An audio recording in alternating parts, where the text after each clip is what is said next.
શ્રીમદ ભાગવત સપ્તાહના ચતુર્થ દિવસ, આજે ચોથો દિવસ છે. આપણે ચતુર્થ દિવસમાં પધારેલા દરેક ભક્તોનું હાર્દિક સ્વાગત છે.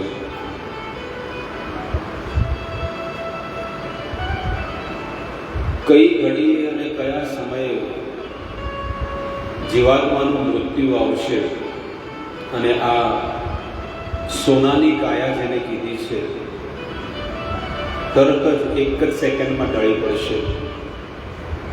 ગમે જેટલો આપણો મોટા મોટા प्लान હોય છે, कितने बड़े बड़े प्लान होते हैं हमारे जीवन में, लेकिन सब धरा का धरा रह जाएगा, यहीं पर पड़ा रह जाएगा. कितने प्लानिंग होते हैं सब जीवात्मा को, लेकिन वो सब प्लानिंग संसार के लिए है, नश्वर जगत के लिए है. प्रभु के लिए कोई प्लानिंग नहीं करता है. हर जीवात्मा अपने परिवार हाड़ मास से बने हुए जीवों के लिए प्लानिंग करता है कि ऐसा करो वैसा करो, लेकिन क्या भरोसा है इस जिंदगी का साथ देती नहीं है किसी का. पल में ये शरीर छूट जाएगा और हमारे जितने भी प्लान है ना वो सब चौपट हो जाएंगे. इसलिए हमेशा जागरूक रहना चाहिए और भगवान में जुड़े रहना चाहिए, भक्ति के मार्ग में. गंगा माता गोस्वामी भगवान की शुद्ध भक्त हो गई. गंगा माता गोस्वामी प्रसाद में समारी छोड़ी. गंगा माता गोस्वामी बंगाल के राजा की लड़की थी. बंगाल मतलब कलकत्ता. उसका नाम था, कहते हैं उनके पिता का नाम था नारायण, नरेश, राजा नरेश नारायण, और उनकी सुपुत्री थी, उनका नाम था सची देवी. सुचारू रूप से राजपाट करते थे, लेकिन जब समय चला गया तो एक समय की घटना है कि राजा युद्ध में वीर गति को प्राप्त हो गए. बंगाल के राजा थे पहले, और सची देवी उनका नाम था. और सची देवी ने पूरा राजपाट संभाल लिया. एक स्त्री ने पूरे बंगाल का राजपाट उन्होंने संभाल लिया, और संभालने के बाद जीवन में उनको बहुत पश्चाताप हुआ कि कितना भी बड़ा राजपाट क्यों न भोगतो, लेकिन एक दिन तो माटी में मिलना है. इसलिए अचानक उनको जीवन में वैराग्य आ गया और इतना बड़ा राजपाट छोड़कर तप्तवा तोरणम शेष मंडलपति. मंडलपति का अर्थ होता है एक राजा थी, एक रानी थी, लेकिन सब कुछ छोड़ दिया और सब कुछ छोड़कर वे वृंदावन में चली गई, ब्रज वृंदावन धाम में. और राधा कुंड है जहाँ पर गोवर्धन की तलेटी में श्याम कुंड और राधा कुंड है. वहाँ पर सची देवी वहाँ पर गई और 6 गोस्वामियों से मिली. आज 600 साल पहले पुरानी घटना है. 6 गोस्वामियों को मिली और उनके साथ सत्संग किया और हरिदास पंडित को उनके आश्रय में रहकर भजन चालू किया. हरिदास पंडित करके थे संत, उनके चरणों में उनके आश्रित होकर उन्होंने भजन चालू किया. और भजन चालू करने के बाद राधा कुंड में लक्ष्मी प्रिया नाम की एक माता थी, लक्ष्मी प्रिया जिसका नाम था, और उसके पास ये सची देवी उनके साथ रहकर भजन करने लगी. और सची देवी एवरी डे 192 माला करती थी. प्रतिदिन कितना करती थी? 23 घंटा माला करना. हमारा 23 मिनट भी नहीं होगा एक दिन में, लेकिन वो पूरा दिन में लक्ष्मी प्रिया जो थी 192 राउंड करती थी, 192 माला.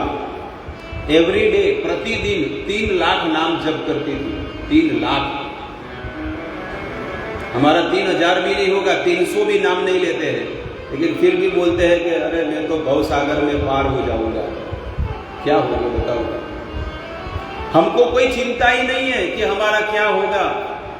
हमारा मन कितना संसार में फंसा हुआ है, संसार की आसक्तियों में। इसलिए गंभीर बनना चाहिए हर चीजों में से कि अरे बाप रे कितना बड़ा दुर्भाग्य है, ये माया कैसी है, अच्छे अच्छों को है ना नचा देती है। विश्वामित्र जैसे, विश्वामित्र ऋषि मुनि थे, लेकिन ऐसे ऋषि मुनि का भी तपस्या किसने भंग किया था? मेनका ने किया। और उनके साथ उन्होंने विवाह किया और लड़की हुई शकुंतला।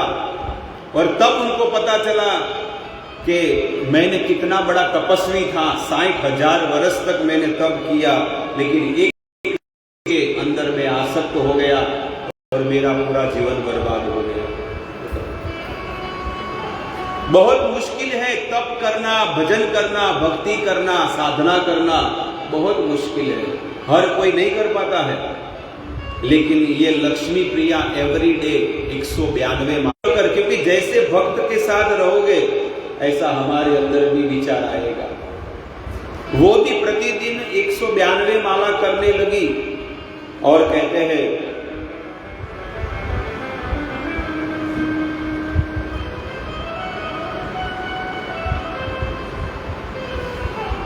192 माला करने के बाद पूर्ण भजन किया, लेकिन उनकी इच्छा हुई कि मुझे अभी जगन्नाथपुरी में जाना है, उड़ीसा, पुरी में रहकर मैं भजन करूंगी।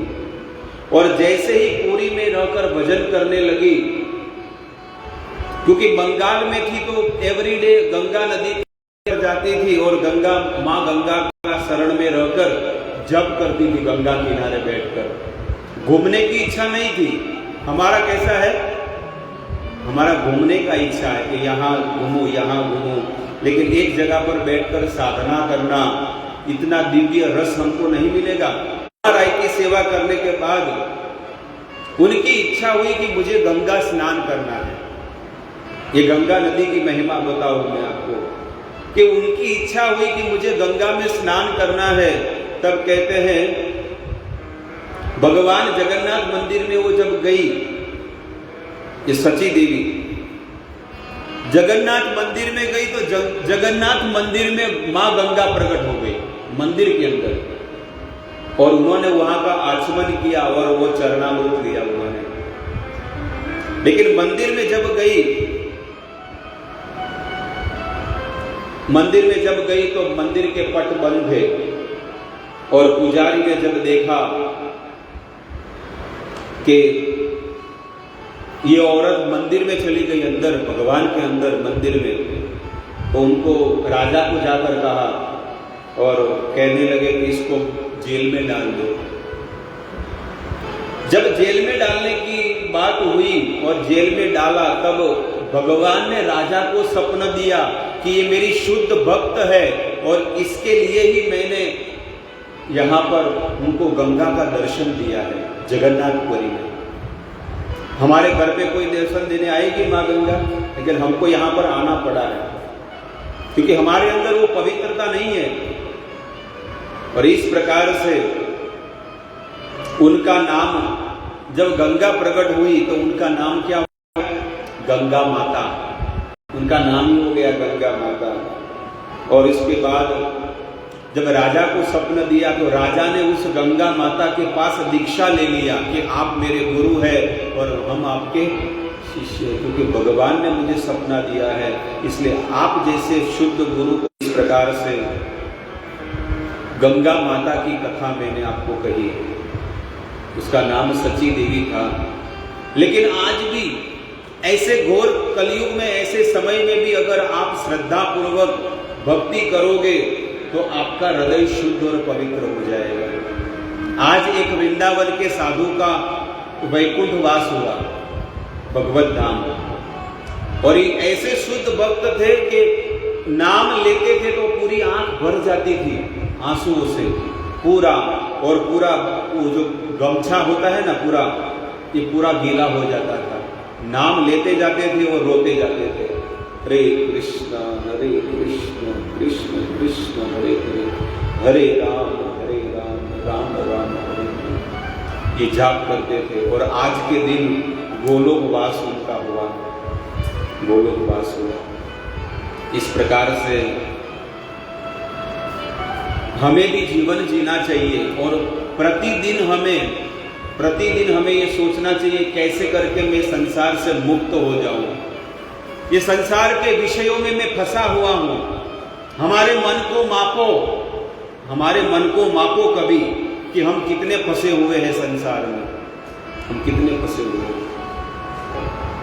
कितनी आसक्ति, मोह, ममता, न जाने क्या क्या हमारे मन में भरा पड़ा है। क्या करेंगे? सागर से निकलने वाले हैं। हमारी मति, हमारा मन कितना बिगड़ा हुआ है, हमारी इंद्रियां कितनी बिगड़ी हुई है, और ऐसा बिगड़ा हुआ व्यक्ति वैकुंठ में कभी नहीं चलेगा, इतना समझ लीजिए। इसलिए उसे शुद्ध होना पड़ेगा। हमारे पास जीवन में हम भगवत प्राप्ति कर पाएंगे या नहीं कर पाएंगे इसकी कोई गारंटी नहीं है, लेकिन सतर्क होना चाहिए एवरीडे। बस नित्य साधना करो, नित्य भजन करो, स्मरण करो, चिंतन करो, अध्ययन करो, नाम जप करो, भगवान की सेवा करो, भगवान के भक्तों की सेवा करो। और हमेशा मन में यही भाव होना चाहिए कि मेरे से सेवा हो ही नहीं रही है, भगवान की सेवा में लग, थोड़ी भी भगवान कहते हैं मेरी सेवा की है, थोड़ी भी सेवा, तो भगवान कहते हैं मैं कभी भूलता नहीं हूं, कभी नहीं भूलूंगा। नेहा विक्रम नासो अस्ति प्रत्यवायो न विद्यते स्वल्पम। भगवान कहते हैं थोड़ी सी भी मेरी सेवा की है, थोड़ी भी दृश मिहाजनी ना अनुराग, लेकिन मेरा कितना दुर्भाग्य है कि भक्ति के प्रति मुझे कोई अनुराग नहीं है। सब कुछ मुझे मिला, अच्छे गुरु मिले, अच्छा सत्संग मिला, अच्छा मंदिर मिलता है। पानम मतलब शराब पीना, स्त्रीय जो पर स्त्री गमन करता है, सुना मतलब मांसाहार करना, ये चार पाप जहां पर होते हैं वो जीवन में कभी प्रभु की प्राप्ति जीवन में कभी नहीं कर पाएगा, गारंटी है। इसलिए संप्रदाय हो, इस दुनिया का कोई भी संप्रदाय हो, अगर आपको भक्ति करनी है तो पहले प्याज लहसुन छोड़ना पड़ेगा। अगर आपको भक्ति करनी है तो पहले चाय और कॉफी, चाहे कोई भी हो, कोई भी संप्रदाय हो, अगर शुद्ध संप्रदाय है तो क्या बोलता है भाई, आपको क्या परहेज करना पड़ेगा? खट्टा मत खाना, ठंडा मत खाना, तला हुआ ज्यादा मत खाना, फ्राई किया हुआ, और ये दवा खाना, ये दवा पहले खाना भोजन के पहले, और ये भोजन के। आप कोई भी डॉक्टर के पास जाओ, साधारण रोग को अगर आपको निकालना, दवा लिया लेकिन वो तो अरमाली में रख दिया, खाया नहीं, तो क्या तो आपका रोग ठीक होगा? ऐसे ही हमको भी कोई गुरुदेव माला देते हैं कि ये दवा है हरिनाम रूपी, और इस दवा को रोज आधा घंटा, शाम को आधा घंटा, लेकिन हम दवा तो लेते नहीं, उसको तो खिली में टांग दिया है। खिला आता है ना दरवाजे के पीछे, उसे टांग के पड़ा है। दवा लिया नहीं, वो तो दरवाजे पे लटक रहा है। तो आपका गारंटी है। एक साधारण बुखार है, सर्दी है, कुछ भी शरीर में प्रॉब्लम है, तो डॉक्टर जैसा बोलते हैं वैसा आप करते हो कि नहीं करते हो? क्योंकि डॉक्टर को ज्ञान है कि आपको कौन सी दवा सूटेबल होती है। दवाई की दुकान, उसके लिए क्या करना पड़ेगा? डॉक्टर के पास जाना पड़ेगा। और डॉक्टर के पास जाओगे, सब लोग डॉक्टर के पास जाते हैं तो क्या बोलते मालूम है? डॉक्टर साहब क्या मालूम मुझे क्या हो गया, मेरे को तो बहुत तकलीफ हो गया, कौन सा रोग हुआ मुझे मालूम नहीं, लेकिन आप बताओ मुझे क्या हुआ है। खुद को रोग हुआ है लेकिन खुद को मालूम नहीं कि क्या रोग है, लेकिन डॉक्टर ऐसा चेक करके बोलता है कि आपको एक बुखार आया है, आपको एक सर्दी हुई है। इसके लिए हमने क्या किया? डॉक्टर के पास गए। ऐसे भव सागर में से निकलने के लिए हमें गुरु के पास जाना पड़ेगा। और जब गुरु के पास जाएंगे तो गुरु हमारे बुद्धि के अनुसार हमें सब कुछ सिखाएंगे कि आप ये सेवा कर सकते हैं, आपके अंदर ये गुण है, इस गुण को आप भगवान की सेवा में लगाओ। इस प्रकार से भक्ति करनी चाहिए। राजा वे तो घर पे गए, महल में गए, लेकिन एक समय की घटना के मृगड़ा करने के लिए राजा परीक्षित जंगल के मार्ग में अपना रथ लेकर गए और उनको प्यास लगी, क्योंकि उनके पास थर्मोस में पानी नहीं था। तो ऋषि मुनि का आश्रम देखा, साधना करता है कि झुटमुट की अभी पता चल जाएगा। तो झाड़ के नीचे एक मरा हुआ सांप पड़ा था, अपने कमान में से तीर निकाला और उस सर्प को उनके गले में डाल दिया, मरा हुआ। लेकिन उसको बहुत दुख लगा कि मैंने ऋषि मुनि का अपमान किया है, जल्दी ही मेरे ऊपर बहुत बड़ी मेरा राजपाट नष्ट। ऋषि मुनि उनके जो बेटे हैं, तो श्रृंगी ऋषि मुनि को पता चला कि मेरे पिता के गले में किसी ने सर्प डाला है, जिंदा या मरा हुआ ये तो पता नहीं। कौशिकी नदी का और जल लेकर पिताजी तो ध्यान में बैठे, पिताजी को उठाया, अरे पिताजी आप तो जिंदा है, मैंने तो श्राप दे दिया। किसको दिया? जिसने आपके गले में सर्प डाला। अरे वो तो राजा परीक्षित थे। बेटा तुमने बहुत बड़ा अपराध किया, कल्याण के लिए आपको जो भी करना है कर लीजिए, उसके बाद मौका मिलने वाला नहीं है। मन पछताई है, अवसर हो गई, फिर पछताने से क्या है? जब ये शरीर ही छूट जाएगा फिर बोलेंगे कि नहीं मुझे माला करनी है, भक्ति करनी है, तो नहीं कर पाओगे। राजा परीक्षित बहुत प्रसन्न हो गए। परीक्षित महाराज सोच में पड़ गए कि मेरे पास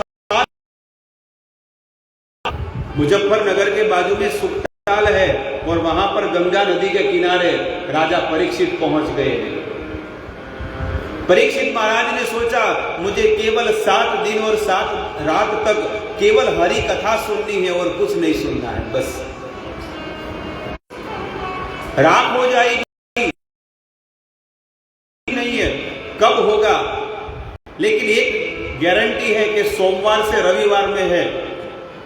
इतनी गारंटी तो है कि 7 दिन में 1 दिन तो मृत्यु है। हाँ, ये हमारी दादी माँ मर गई, कौन से? कि गुरुवार के दिन सामने, और हम मृत्यु की ओर जा रहे हैं।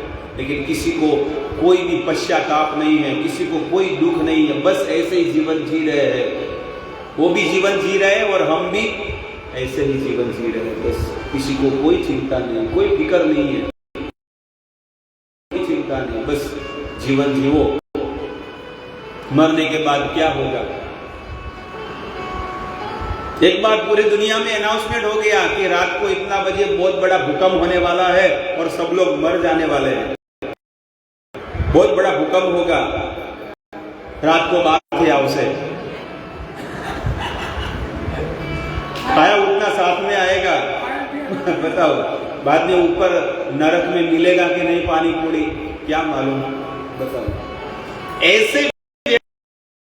ऐसे फालतू रोज का एवरीडे 24 घंटे में से 8 घंटा निकाल दो, 10 घंटा निकालो, तो 20 साल तो केवल सोने में निकाल दिया। लड़कपन खेल में खोया, जवानी नींद पर सोया, है बुढ़ापा देख कर रोया। ये सब लोग देखो लंबे पैर है, इसीलिए प्रैक्टिस करनी चाहिए एवरीडे। परीक्षित महाराज सब कुछ छोड़कर अपने बेटे को राजपाट सौंप दिया, और जवान थे, जवान, बूढ़े नहीं थे।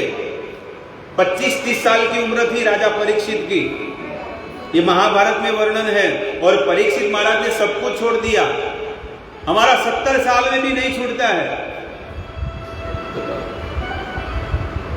इसमें सब लोग की हालत देख लो, कोई 50 साल का है, 60 साल का है, लेकिन घर छूटता है। अरे घर वाले गाली बोलेंगे, धक्का मार के जाएंगे, लेकिन फिर भी वो घर में आ जाएगा। मैं तो यहीं पर मरूंगा, घर में ही मरूंगा। वो बेचारे कितने भाग्यशाली है वो बेटे आपके, ज्या बनाए हुए। लेकिन ये सब बंगला है ना, धन दौलत और माल पड़ा रह जाएगा और ये जीवात्मा पाप का पोटला बांध के नरक में जाएगा। इसलिए भक्ति करो, चिंतन करो, स्मरण करो। हमारा घर परिवार ऑटोमेटिक चलेगा, उसकी चिंता मत करो कि मुझे। गंगा नदी के किनारे उन्होंने एक वचन लिया, प्रण लिया। क्या लिया वचन? कि आज से मैं 7 दिन तक खाना पीना छोड़ दिया, केवल मुझे हरि कथा सुनना है और कुछ नहीं करना है। और परीक्षित महाराज जब गंगा नदी के तट पर पहुंचे तो पूरे विश्व ब्रह्मांड में ये बात फैल गई कि परीक्षित राजा, इतने बड़े पृथ्वी के राजा, मां निश्चित कुछ अच्छा होने वाला है। पर परीक्षित महाराज को दर्शन के लिए सब लोग अलग अलग प्रकार के चीज बताई, लेकिन परीक्षित महाराज ने कहा ये मुझे स्वर्ग मिलेगा, मुझे स्वर्ग में नहीं जाना है, मुझे तो वैकुंठ में जाना है। इसलिए मुझे कि हे गुरुदेव, एक मरणासन व्यक्ति को जिसके जीवन में केवल 7 दिन बचे हैं, तो क्या करना चाहिए?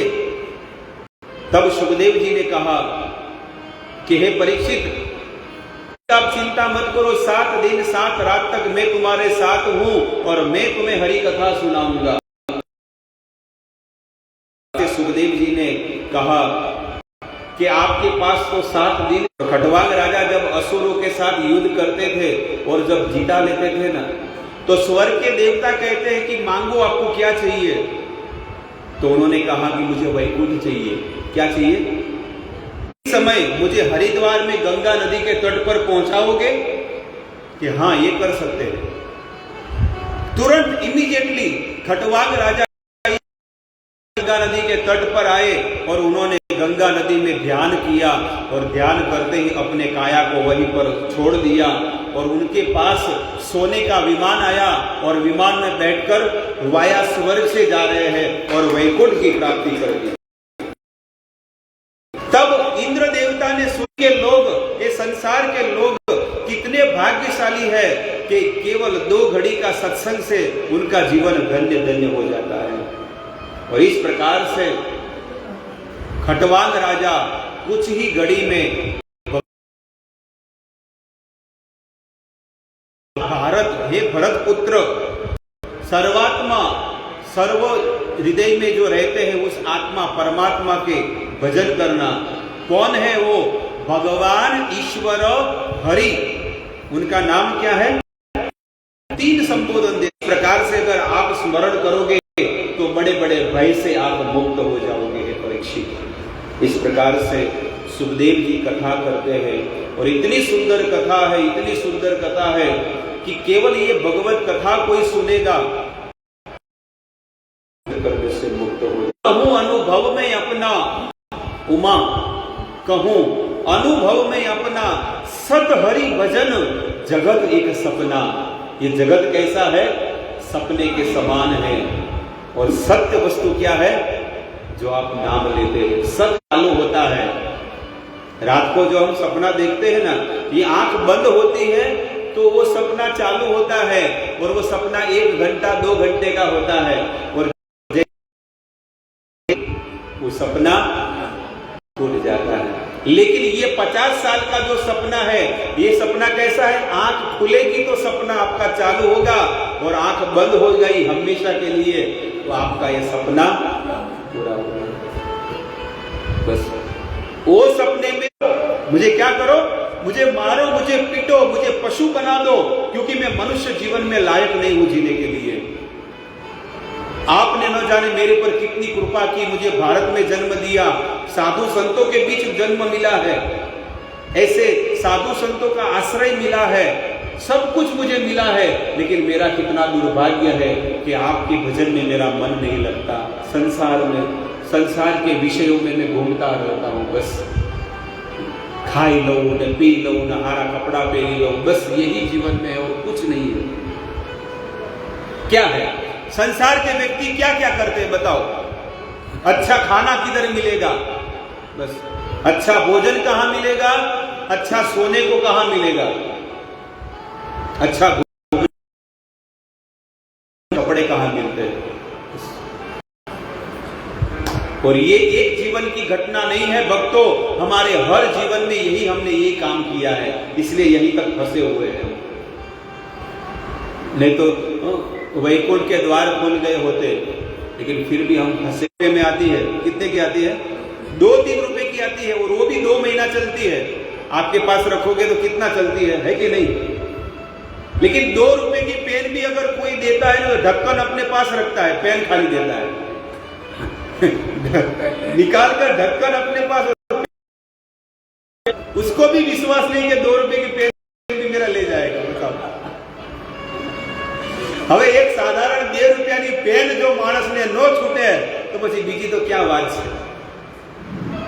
वो पेन है ना, पेन से साइन करते हैं। और लेकिन भगवान ने इतना अनमोल मनुष्य शरीर दिया, भगवान को कभी थैंक यू बोला कि भगवान आपका बहुत बहुत धन्यवाद, भले कैसा भी शरीर दिया लेकिन मनुष्य शरीर तो दिया।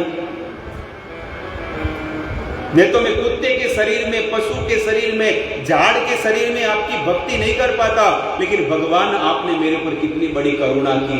करुणा ना करनारा तारी करुणा नो कोई कार नहीं, इतनी बड़ी करुणा आपने मुझ पर की है। लेकिन मेरा इतना दुर्भाग्य, इतना अनमोल मनुष्य जीवन दिया, लेकिन मैं आपके प्रति समर्पित नहीं हूं, आपके प्रति मुझे समर्पण भाव नहीं है, और ऐसे ही मैं जीवन जी रहा हूं। कितने सालों से मैं भक्ति में लगा हुआ हूं, लेकिन मैं कभी मंदिर नहीं जाता, कभी सत्संग में नहीं जाता, कभी नाम जप नहीं करता, बस रोज के प्लान। अगर हम भक्ति को, धर्म को नहीं टिका कर रखेंगे तो हमारे आने वाली पीढ़ी को क्या मिलेगा बताओ? हम सनातन धर्म को टिका कर नहीं रखेंगे तो आने वाली पीढ़ी का क्या होगा?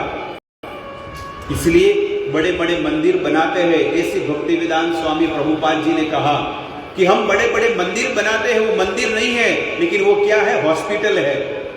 क्या है? और हॉस्पिटल में कौन जाता है? हमको हमको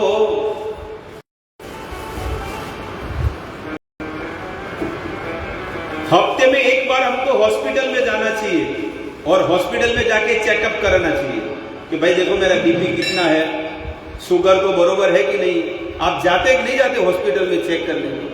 ऐसे श्रील प्रभुपाद जी कहते, मैंने जो हम भव सागर में पड़े हुए हैं, तो हमको कितना बड़ा रोग लगा है, तो हमको सबसे बड़ी हॉस्पिटल में जाना पड़ेगा, और वो है हरे कृष्ण मंदिर। और ऐसे मंदिरों में आप जाओगे, आप दुनिया के कोई भी मंदिर में जाओ, लेकिन जब हरे कृष्ण मंदिर में जाते हो तो आपको डिफरेंट मिलेगा, सबसे अलग चीज।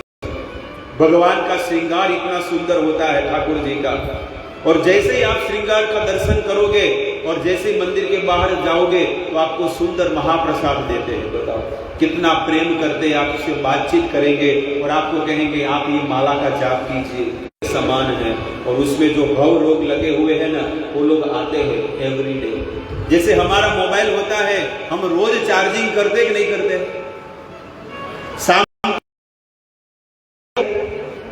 डिस्चार्ज। तो सुबह उठ के हम क्या करते हैं? उसको 2 घंटा चार्जिंग पे लगाते हैं। ऐसे हमारा भी ये जो आध्यात्मिक चार्जिंग खत्म हो जाता है, इसलिए हर रविवार को जाके क्या करना चाहिए? वो चार्जर पॉइंट केवल वहां पर मंदिर में ही है और कहीं पर नहीं है। राम राम राम। भगवान का जो थैंक यू है थोड़ा लंबा है। यहाँ का भगवान, यहाँ पर किसी को अगर आप नंबर लगाओगे तो कितना डिजिट का आता है? 10 डिजिट का है। 9551119157 जैसे नंबर होता है कोई का, तो 10 डिजिट का है। लेकिन भगवान के साथ संपर्क करने का कितना डिजिट का नंबर है मालूम है? 16 डिजिट का। 16 डिजिट का है। हरे कृष्ण कृष्ण कृष्ण हरे हरे, हरे राम राम। लेकिन यहाँ के व्यक्तियों को अगर आप फोन करोगे, 10 बजे फोन करोगे तो तुरंत क्या आवाज आएगा? आप जो नंबर डायल करते हो अभी व्यस्त है, कृपया थोड़ी देर के बाद कॉल कीजिए। तो 10 बजे के बाद सबका कॉल व्यस्त आता है, लेकिन वही कॉल अगर आप सुबह 7 बजे 8 बजे करोगे तो किसी का व्यस्त नहीं होगा। ऐसे भगवान को भी है ना, सब लोग सेवा करते हैं, भक्ति करते हैं, माला करते हैं और भगवान को कांटेक्ट करते हैं, भगवान का नाम लेते हैं तो सुबह 10 बजे 12 बजे नाम लेंगे तो आप तो नाम तो लेते हैं लेकिन सब लाइनें व्यस्त होती है। भगवान बोलते किसका फोन उठाऊं, सब कर करेंगे तो तुरंत एक ही रिंग लगी जाए, हरे कृष्णा, हरे। भगवान की लीलाओं में